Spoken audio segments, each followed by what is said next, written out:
Hello everybody, welcome to my lesson on Advanced English Grammar Conditionals. Today our lesson is going to deal with only 0 and 1, two types of conditionals. They are advanced level. So I'd like you to read the questions and you can think of the answers for a few seconds before we continue.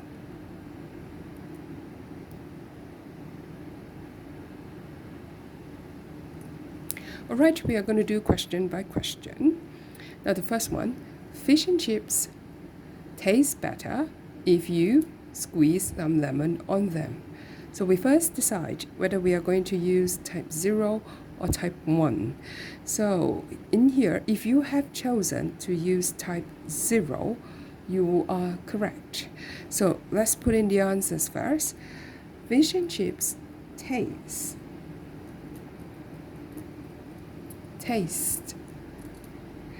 better if you, sorry, I have written something here, if you squeeze, okay? No S here, because squeeze, you, so therefore no S. And this one, tastes, with S, because fish and chip is singular, it's uncountable. This is an uncountable noun, it's the name of a dish. It's the name of a dish, and then this is uncountable. All right, okay. Now, if you need the picture to understand the sentence, in case you need more reference, you can take a look at it as when you squeezed lemon on fish and chips. It does make it taste better. Now, there may be some students would ask why not we use type 1. Actually, if you read the sentence again, you will see this is a very general sentence that we are talking like a matter of fact, okay? It's a matter of fact. In general, every time, fish and chips taste better if you squeeze lemon on it. That's why it's always served with the lemon. We are talking about in general, all right? We are not talking about a specific time when we are ordering fish and chips and I'm giving you advice or something like that, okay? So it is not, it is in general. So we have, we use type 0 when something is a fact or it is always repeating. Like in this case, it's always the same, okay? If you buy fish and chips and you go to a restaurant, you sit down and you order fish and chips, it will be served with a slice of lemon. And then you can, a slice or a wedge, okay, like this, a wedge of lemon, and then you squeeze on your fish and chips. All right, this is type 0. Now we go to the second question. If I buy my brother a recipe book, he make me dinner, food. All right, a few seconds. All right, if you think I need to use type 1 for this conditional, you are correct. So if I buy, for type 1 conditional, in the if clause, I use simple present tense, simple present. Okay, so if I buy my brother a recipe book, okay, now I have two possible answers for the second blank, okay? He make me dinner. So for the first conditional, I can choose. There are two possible answers. I can say, he will make me dinner. He will make me dinner, okay? Or I can also use another answer that is, he may make me dinner. Okay, what's the difference between the two of them? What's the difference between? Both of them are correct, okay? None of them are wrong. They're both correct. But what is the difference? Now, will is when it is more likely. Now, this is your brother, so you kind of know your brother well, right? So if you think that it's very likely that he's going to make you dinner, so you would use, he will make me dinner, all right? If it's not so likely, you think, perhaps, okay, perhaps, if it's in a good mood, and maybe it's my birthday, and he's in a good mood, okay, so he may make me dinner. So they are both, will and may are both type 1. They are both under type 1 conditional.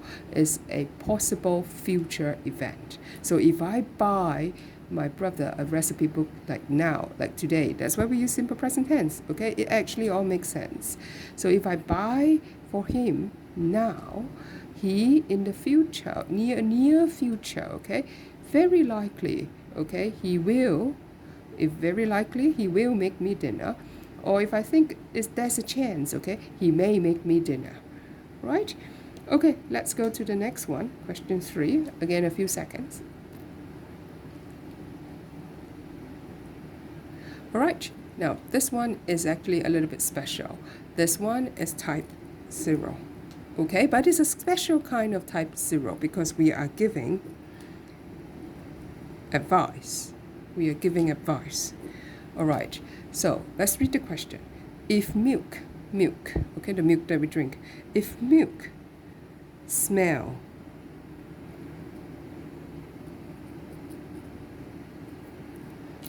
milk is uncountable, so I'm going to use singular here. So if milk smells bad, okay, it smells bad, it means it's spoiled, okay, it has already gone bad, okay. If it smells sour, okay, so it has went bad. So should you drink it? Should you drink it? You shouldn't drink it. So I'm giving you advice. So I'm telling you, if milk smells bad, not drink, okay? Don't drink it. Don't drink it. This is actually an imperative. It's actually an imperative, okay? And the imperative in here, the subject actually is you, okay? There is a hidden you here, right? This you, right? There's a hidden you, right? If milk smells bad, you don't drink it, okay? I'm telling you, don't drink it. But I don't have to write you because I can use an imperative. I just give you an advice, okay? Don't drink it. So this is type 0 because it's in general, always true. This is a fact, okay? If anything smells bad, you should not consume it, all right? It's common sense, okay? So common sense, a fact, or something in general that keeps repeating, we use type 0. All right, next one. If you watch cooking channels, you easily learned how to cook. Okay, I'll give you a few seconds.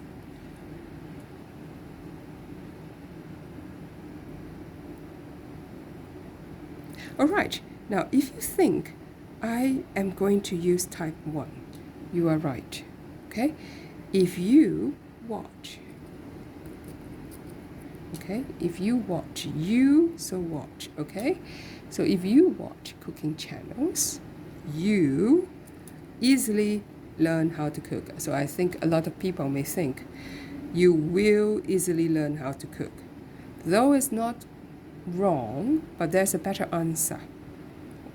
What's the better answer?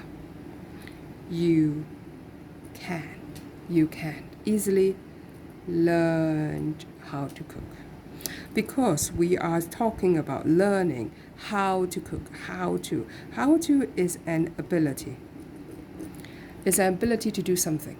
It's ability to do something. It means that you have the skills, okay, or you have the knowledge to do something. Like in this case, how to cook. So here I should use the modal verb can. Right. So if you start thinking, for type 1, I have so many options. Yes, you actually basically have 3 options. All right, you may use, most of the time, we use will. Okay, for something that's very likely. Okay, very likely I use will. And then if it's less likely, I use may.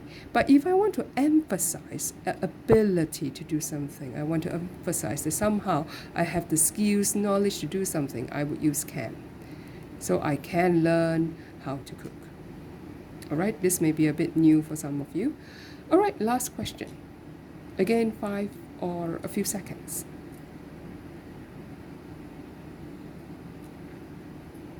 All right, unless people acknowledge the severity of animal abuse, the problem here to stay. If you choose type 0, you are correct. unless. Unless is also another word that we can use to replace if. Okay, so it is, but its structure is a little bit different, and the meaning is often more of a warning. All right. So unless people acknowledge means to recognize the problem, acknowledge the problem, deal with the problem. Hopefully, okay. Unless people acknowledge the severity of animal abuse. So this is the problem. The problem refers to this, okay? This problem is talking about the animal abuse in the first part, in the first clause, okay? Severity means how serious the problem is. It's a very severe problem now. It is a big issue, and then we have to deal with how big the issue has gone and how bad the issue has gone, okay? So the severity of animal abuse, this problem, be verb, so I can choose is, are, was, were, or am if it's the I, okay? But the problem is singular. This is singular, okay? It's singular. Right, so I use the problem is here to stay. Now, some students may ask, why can't I use type 1? Well, I can use type 1 too, right? Okay, let's analyze which one is slightly better, okay? If I choose type 1, unless people acknowledge the severity of animal abuse, the first part with the, this is not the if clause, but I will just say the first clause, okay, the condition clause, all right? It's still the same for type versus type 0 and type 1 is still the same. The problem will be here to stay. If I want to use type 1, the answer here will be will be here to stay. Right, but now I'm going to ask you a question. Do we already have animal abuse now? Or is it something that's going to happen in the future and only happens in the future if this happens? If the first clause happens, I mean. So now you understand what I'm saying. Because we already have the problem of animal abuse. We already have it. Okay, so I'm talking about a matter of a fact. That right now we already have it. You can also think of it as in present tense, when we use simple present tense, the condition is kind of a fact because it is happening right now, okay, and it's still continuing. It's like a fact that we live with, okay? So that's why here is will be better. Because it already happens, it is happening, and we can see in the near future, hopefully we will solve this problem in future, but right now we are talking about animal abuse is still happening, is still going on. So that's why type 0 will be a slightly better answer versus type 1. Alright, this is the end of today's lesson. If you have any questions, please post them below. If you have any requests, you can also tell me. Thank you. See you next time.